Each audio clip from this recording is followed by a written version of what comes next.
Isang netizen ang nagpost sa video sa social media platform na X kung saan inamin nito na isa umano ang nasa likod ng cyber attack sa ilang website ng mga ahensya ng gobyerno.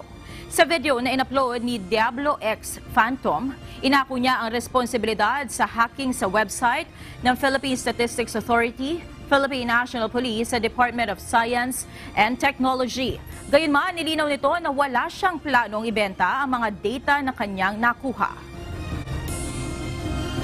Sa lahat po ng tamaan ng data leak sa paggalaw ko, humihingi po ako ng tawad para sa may-ari ng Gmail account na nahako at na-expose dahil gamit ko sa pag-leak ng data ng PSA.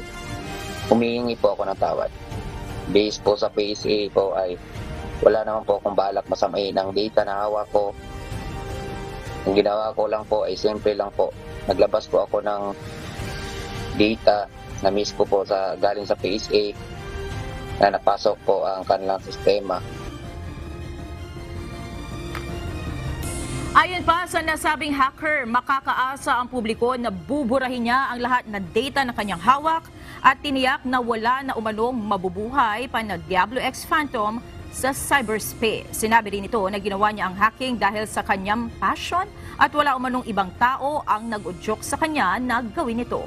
Kinumpirma naman ng DICT na batid nila ang nasabing video at sa ngayon na iniimbestigahan na ito ng Cybercrime Investigation and Coordinating Center.